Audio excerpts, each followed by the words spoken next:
Yes, karibu Your Excellency. Hello, how are you? Very good. Habari zenu? Karibu. Fine.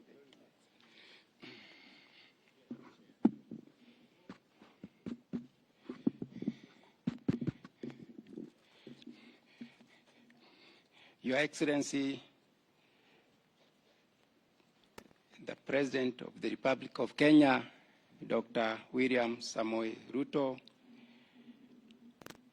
Commander-in-Chief of Defense Forces, Your Excellency, the Deputy President, Honorable Rigathi Gachagua, CSS President, Honorable Governors, development partners, members of the media, ladies and gentlemen, Your Excellency, allow me to keep this very brief so that we allow you to do some other activities.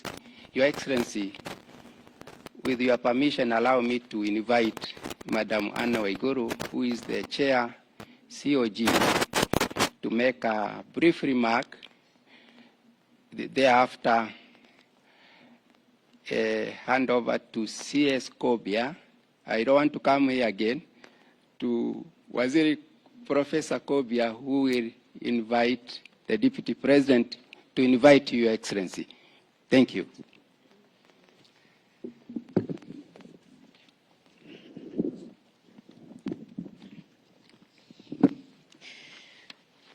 Your Excellency, the President of the Republic of Kenya.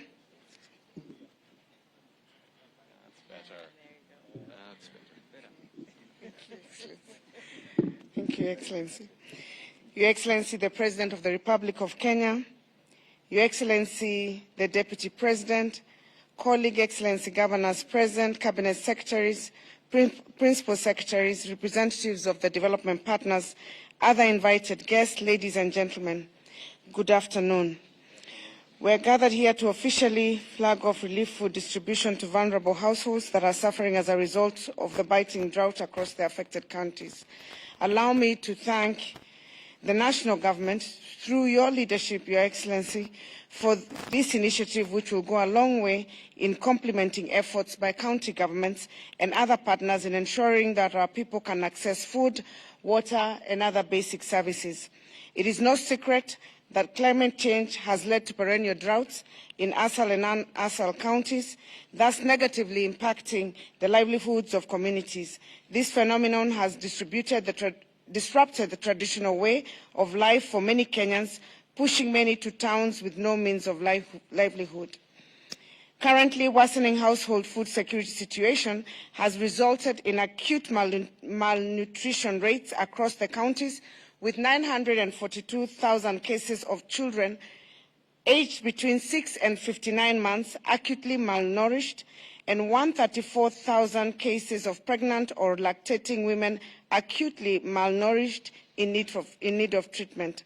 This underscored the urgency of consulted government intervention to save lives and protect also the livestock, which is the livelihood of many Kenyans and communities.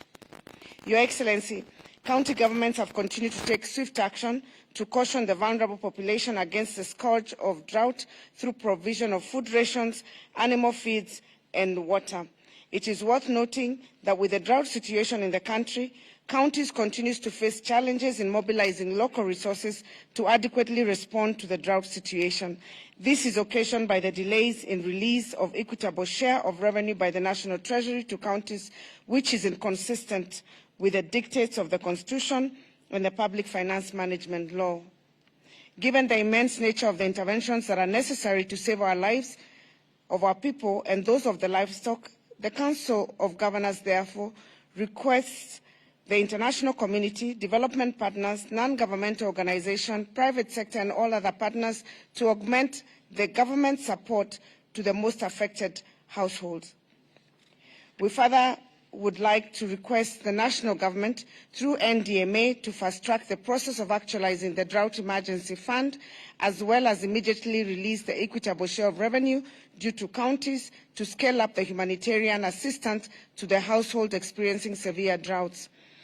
As I conclude, Your Excellency, I would like to give a commitment on behalf of the Council of Governors. The governors have committed to put resources and increase their emergency resources and also add their budgetary allocations to ensure that we are safeguarding the lives of the citizens that are threatened by this drought. We thank you once again for your leadership that has been demonstrated starting this morning with the meeting with the Deputy President, and we urge our colleagues and give our commitment to continue collaborating with the national government to make sure that we have addressed this issue and no life is lost. We thank you, and God bless Kenya.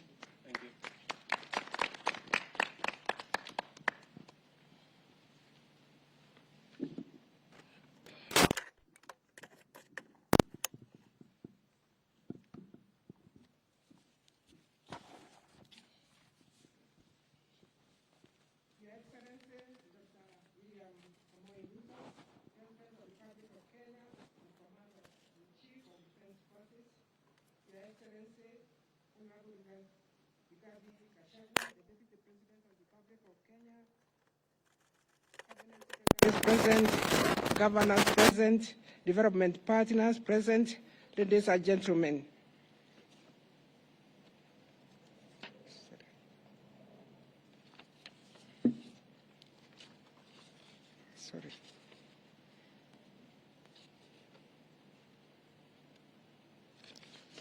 Sorry about that delay. Your Excellency, on behalf of the ministry responsible for ASAL, Social Protection and Special Program, I wish to thank you for prioritizing to preside over the flagging of the food relief to go to affected Kenyans who are experiencing severe drought. Your Excellency, as you delivered your statement in the United Nations General Assembly, you highlighted the global food crisis, the economic crisis, among other challenges that Kenya is trying to solve. We, as public service, you gave us your focus, and we can say we share your vision, and we are going to support your initiative, Your Excellency. The government, ministries, departments, and agencies, and development partners, humanitarian organizations, and the others who are represented here this afternoon, have committed to support the effort of Kenya, just as we know this severe drought affects Kenya and the Horn of Africa. Your Excellency, we also want to say that the development partners, the NGOs on the ground, they have really supported what Kenya is doing, including private sector represented here by Safaricom. In conclusion, Your Excellency, I want to thank each and every one of us who has participated in making this event a success. This afternoon, we are going to flag about 20,000 bags of rice, 24,000 bags of rice, and also about 450 animal feed, which are going to go to most affected 10 counties. It is now my humble duty, Your Excellency, to invite our Deputy President, Honorable Rigathi Gachagua, to give his remarks, and thereafter invite you, Your Excellency. Karibu sana.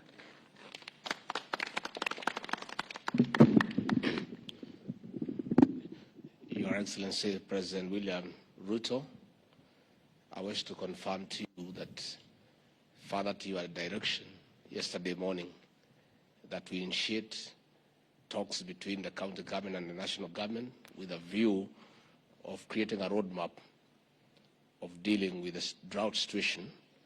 A meeting took place this morning under my chairmanship, and we have already briefed you that we have agreed on the way forward. And I want to assure the people of Kenya that the President has directed that he wants a continuous engagement because we serve the same people. And out of that consultation, a roadmap has already been created going forward.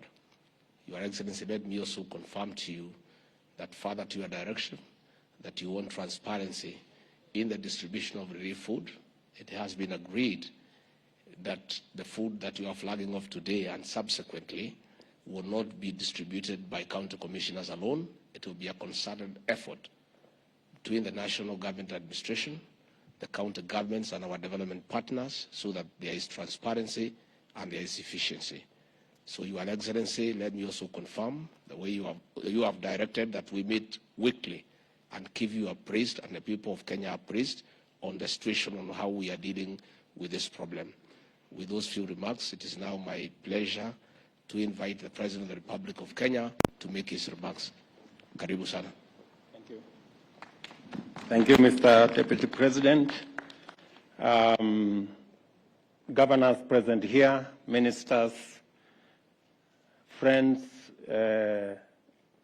who are partners with us in this effort, from the World Food Program, from Safaricom, from USAID, and all the other organizations present here today.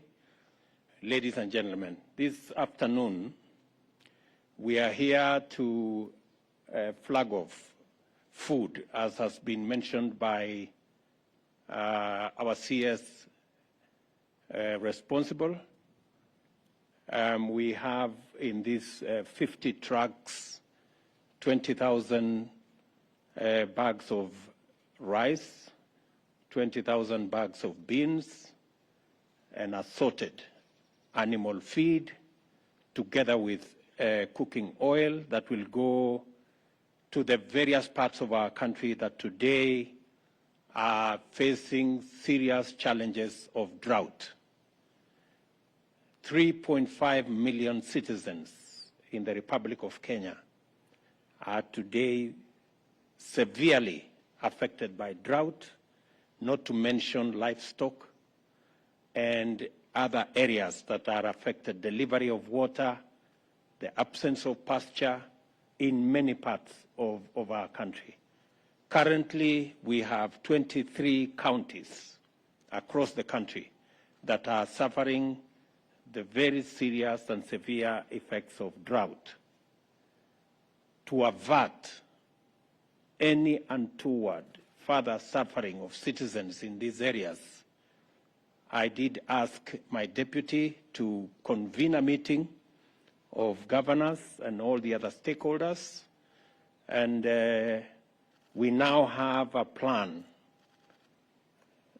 of action to build on the plan that existed before, so that we can efficiently and expeditiously deal with the effects of drought in the various parts of our country.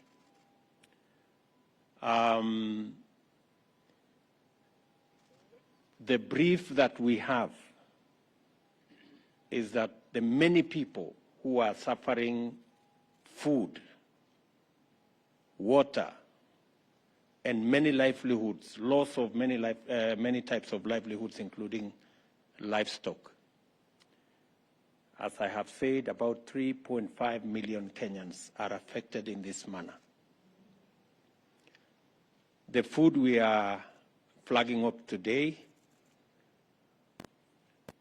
the next consignment, I have already agreed with the ministry concerned and with Treasury to make resources available so that the next tranche will be on Friday, and on a weekly basis we will assess the situation and see what this intervention will mean for the people around the country and what additionally can be done as we go into the future.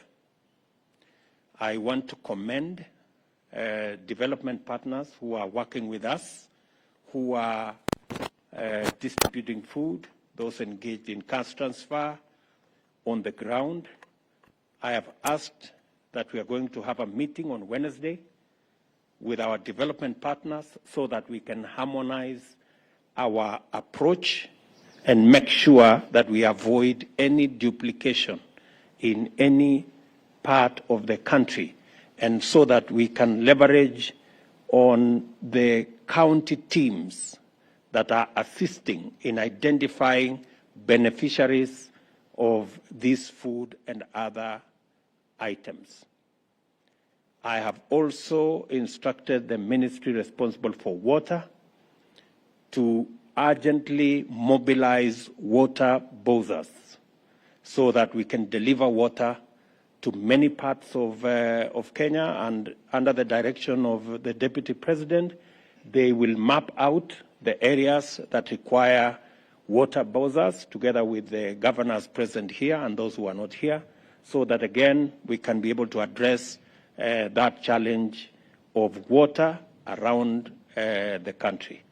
Thirdly, we have also agreed that county governments will equally make provisions in their budget, even if they have to slow down some of their projects and programs, so that we can take care of this situation. The same thing we are doing at the national government.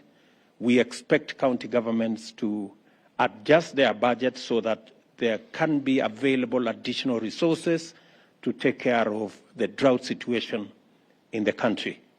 I have also told the Deputy President, being the chair of IBEC, to make sure that county governments are facilitated to adjust their budgets so that they can make resources available, working with the Comptroller of Budget and all the other institutions so that we can take care of this situation, because indeed it is a very severe situation. I also want to say that to thank the military, NYS, our development partners for mobilizing the transportation of this food around the country and into the counties that require this food. And we are looking forward to working with others to make sure that we facilitate this whole exercise. I have also asked the Treasury to work with the counties so that they can favorably consider adjustments of the various interventions that are required to make it much more easy for Kenyans to deal with the current situation. We will also be mobilizing resources for animal offtake, where we find that the animals are too weak. We're going to work with Kenya Meat Commission to make sure that there is an offtake program that will facilitate citizens not to be stuck with livestock when they do not have pasture. And finally, let me also say that I have asked the Deputy President to, on a weekly basis, make these consultations possible so that we can monitor as government the steps that are required for us to ensure that no Kenyan dies of hunger as we manage the effects of climate change and as we think on the long-term solutions to this challenge. Finally, I am asking all our farmers across the country that we are now in the process of facilitating availability of fertilizer in many parts of our country, especially those with short rains. We will also mobilize for fertilizer for the long rains. I want to ask all farmers who had cut back on acreage under food production that the government of Kenya will support them fully in these short rains and in the coming long rains so that we can produce sufficient food to take care of our food requirements as a country. And in the short term, we are working as part of our plan to ensure that we transit our agriculture from rain-fed to irrigation And in so doing, we are going to be working with the private sector on the delivery of water under our public-private partnership. As I have committed, we are going to work on the law so that we create provision for water purchase agreements that will make it possible for the private sector to invest in the water sector, and we can buy water from them, and we do not have to deploy huge resources from government in that sector. The private sector can work with us in our bigger plan of ensuring that Kenya becomes a food-secure nation. It is my hope that this will be among the last times we are doing this kind of ceremony, where Kenyans are facing starvation and hunger, and we have to do this. I think it is possible for us, going into the future, to have a much more proactive approach to situations like this so that we manage them ahead of time and avoid situations of a crisis like the one we are in. For the last 4 years, we have had failure of rain in many parts of Kenya. That is what has exacerbated this situation, and hopefully we should be able to be better prepared as we go into the future. I want to thank all the stakeholders, the governors, for undertaking that they will work with us and work with all the other stakeholders in not just making sure that we have additional resources for food, but also working together with our development partners in making sure that this food gets to the right beneficiaries and there are no duplications and there are no issues of integrity around the distribution of food to those who are in need. So I want to say thank you very much for all those who have made this possible. I look forward to making sure that this situation is managed and we don't lose no citizen to hunger because of the drought situation we have in the country. Asanteni sana, and may God bless you.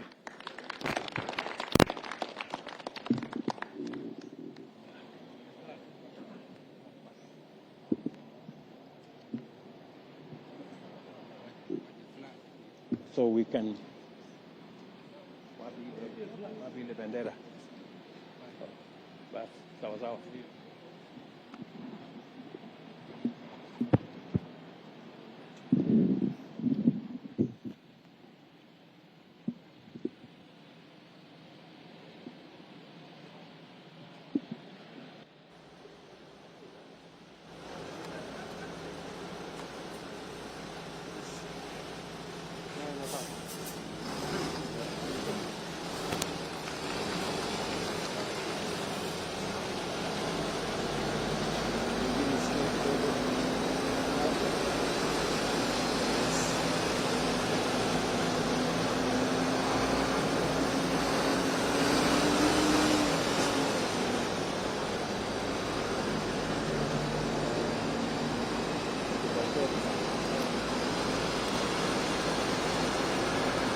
Zimepita hizo wiki.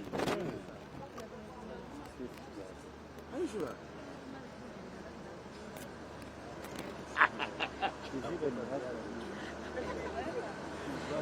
Because I mean,